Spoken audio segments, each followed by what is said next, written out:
Ayan mga kasabi, inadobo ko muna. Tapos bukas iti-twist na lang natin.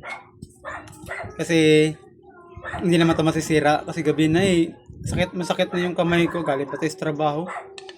Pero good to mga kasabi. Inadobo ko muna siya para bukas iti-twist ko kung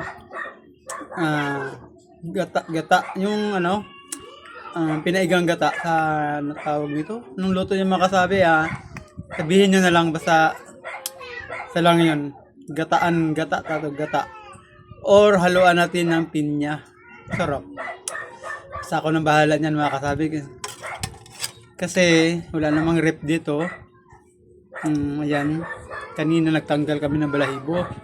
So ngayon, hindi pa ito makakain. Dahil inadobo ko muna na siya ng buo. Hiniwa ko lang yung gitna. Ayan, mga kasabi. Okay na siya, ang bilis Kasi una, pinakuluan ko muna sa uling. Then, nauubos na yung 4 na uling. Ayan, okay na siya.